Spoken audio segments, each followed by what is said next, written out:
Il y a en moi plus grand que moi.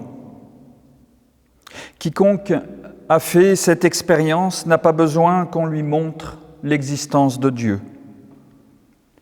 Dieu ne se démontre pas. Il est la vie. Et dès qu'un homme est attentif à sa propre vie, il se heurte à cette présence merveilleuse, invisible.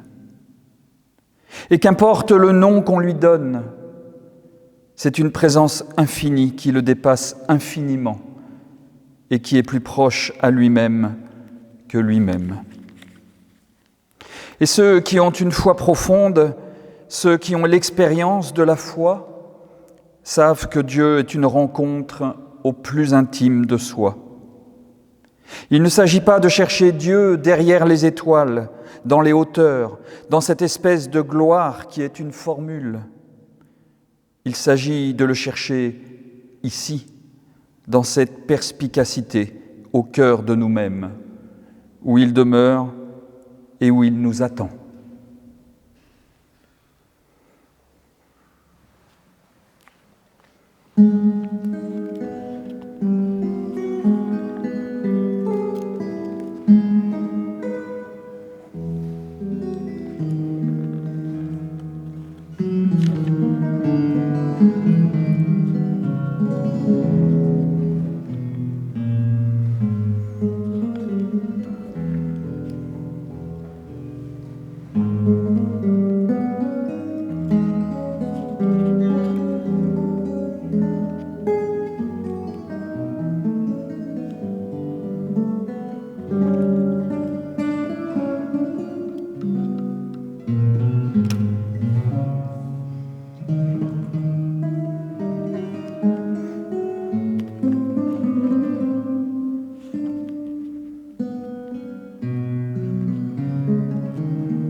L'émerveillement est l'expérience spirituelle par excellence. Le monde n'est pas une mécanique aveugle, il est un corps de raison, il est pénétré d'esprit et il est capable d'introduire notre pensée dans une inépuisable contemplation. L'émerveillement, c'est précisément le moment où émerge en nous une nouvelle dimension. C'est le moment privilégié où nous sommes soudain guéris pour un instant de nous-mêmes et jetés dans une présence que nous n'avons pas besoin de nommer et qui nous comble en même temps qu'elle nous délivre de nous-mêmes. Et il serait sans doute bien difficile d'expliquer à quoi vous reconnaissez un chef-d'œuvre. Vous êtes emporté et vous êtes ravi avant toute réflexion. Et dans la lumière et la joie qui se lèvent en vous, vous identifiez soudain le mystérieux visage de la beauté dont vous portiez en votre âme l'ineffable attente. Portrait ou paysage, le sujet se dépasse lui-même et vous saisissez, au-delà des couleurs et des formes, une réalité que vous retrouverez bientôt dans une fugue de Bach ou dans une symphonie de Beethoven ou dans une gerbe de fleurs ou encore dans un regard d'enfant. Une réalité qui n'est d'aucun temps ni d'aucun lieu et qui rayonne de toute œuvre d'art sans être enfermée en aucune. L'artiste qui s'est fait disciple de la beauté sait très bien qu'il ne l'exprimera jamais tout entière. Chacune de ses œuvres n'est qu'une étape dans une découverte qui commence toujours. Un voile impalpable le sépare du visage mystérieux qui le fascine. Et plus il s'en approche, plus il en perçoit la vivante chaleur, et moins il est capable d'en soutenir l'éclat. Sa vie s'écoule dans cette poursuite, dans cet élan toujours plus recueilli vers une présence toujours plus intérieure et toujours plus insaisissable.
La musique entre en nous du dedans. C'est ce qui fait sa grandeur. Elle porte un ensemble de vibrations matériellement enregistrables et nous ne l'apercevons plus sous cette forme, mais intérieurement, dans un espace par où nous rejoignons notre plus intime liberté. La musique est l'une des vibrations les plus privilégiées, les plus magnifiques de la vie intérieure. La musique est l'un des ferments les plus puissants de la vie intérieure, justement parce qu'elle nous met dans une résonance intime et fait de nous-mêmes une musique vivante. Elle nous met en état de silence et nous exploitons toutes ces voies de silence pour penser et dialoguer, devenir sacrement. La musique est un service divin. Toute vraie musique est sacrée parce que sa mission est de nous humaniser en ordonnant nos rythmes physiologiques, en établissant un rapport entre toutes les puissances de notre être pour en faire tout entier une vivante musique. C'est cela le miracle de la musique, c'est d'atteindre au fond de l'homme et sans violer sa clôture, sans exprimer ses secrets, de le mettre en face de l'Éternel, en lui, de faire surgir au-dedans de lui ce visage qui ne cesse de l'attendre, afin de l'introduire dans ce dialogue où il y a quelqu'un et où l'on n'est plus seul, où l'on peut enfin déployer ses puissances de connaître et d'aimer, où l'on peut enfin se donner.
Nous ne nous connaissons nous-mêmes, nous ne nous voyons nous-mêmes que lorsque nous cessons de nous regarder.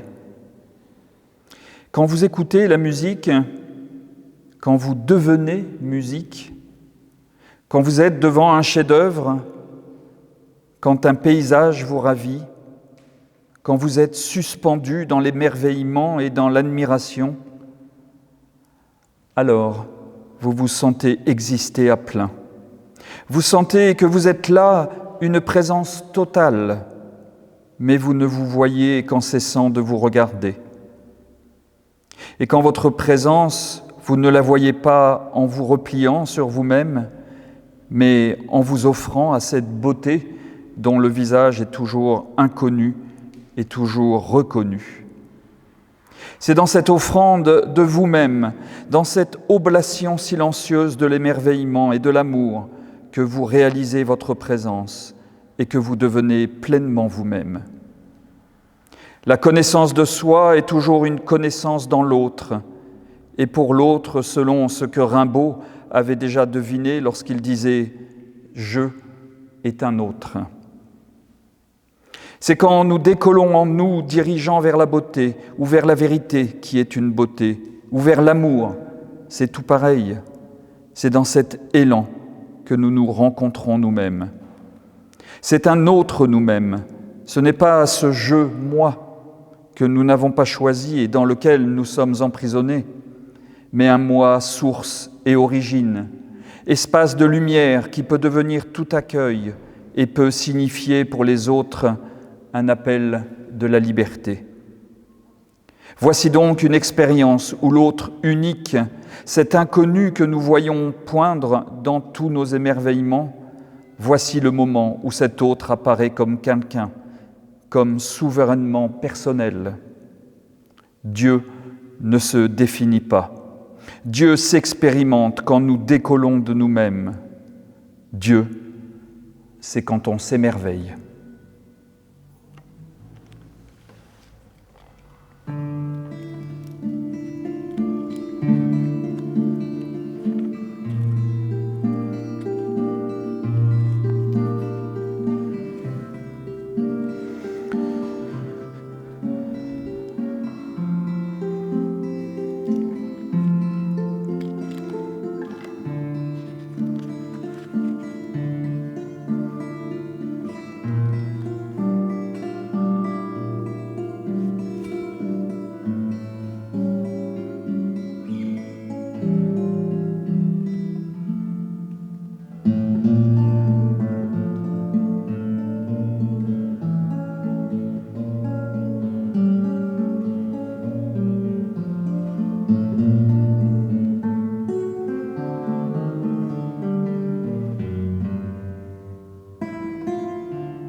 J'étais dehors, c'est-à-dire que je subissais ma vie.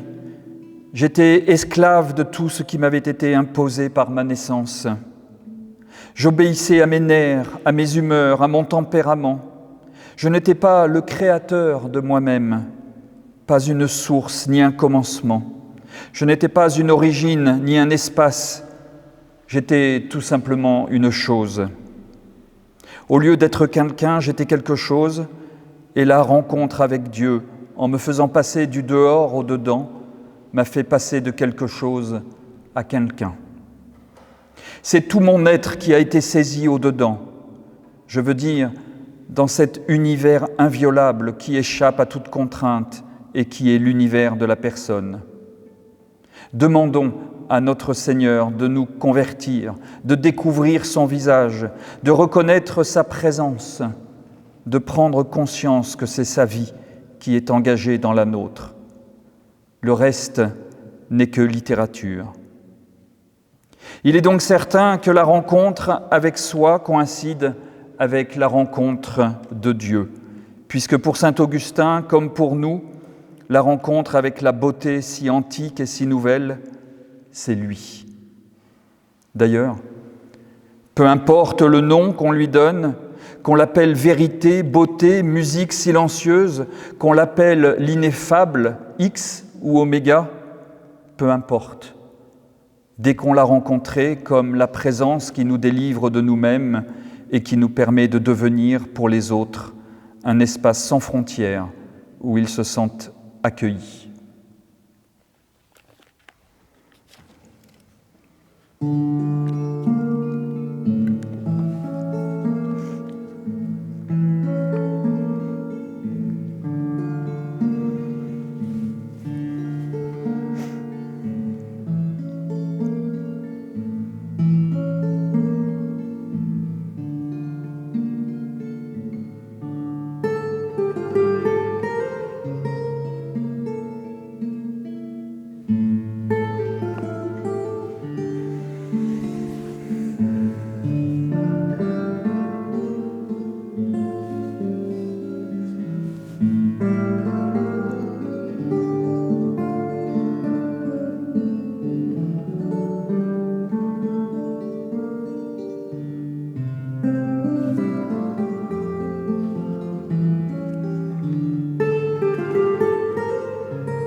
Y a-t-il un mal absolu? Y a-t-il un mal absolu? Dans la mesure où il y a une valeur absolue, il faut répondre oui. Quel peut être ce mal absolu? Nous l'avons déjà mentionné, c'est la dégradation volontaire de l'homme en soi ou en autrui. Le mal peut avoir son origine dans l'homme, bourreau de l'homme, ou, ce qui est pire, dans l'homme, corrupteur de l'homme. Le mal peut provenir des animaux féroces en quête de nourriture. Un tigre dévore un homme sans être aucunement impressionné par la dignité humaine. Les micro-organismes, les microbes qui grignotent le cerveau d'un homme de génie n'ont pas plus de scrupules.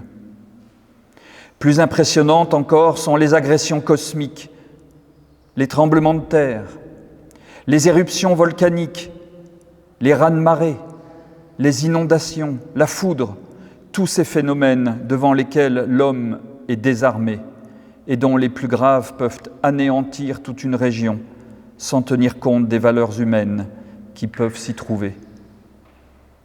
Et c'est bien là que le scandale atteint son comble. Comment pouvons-nous être enracinés dans un univers qui paraît ignorer toutes nos valeurs? Que ferons-nous de notre lyrisme et de toutes nos émotions esthétiques devant la splendeur du monde en découvrant ses soubassements comme un immense charnier? Le mal est donc, en tout état de cause, un problème inéluctable qui peut nous conduire à la révolte, au suicide et au refus de Dieu dans une accusation qui ne trouvera jamais de réponse, à moins que Dieu ne soit d'accord avec nous.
L'homme est l'espérance de Dieu.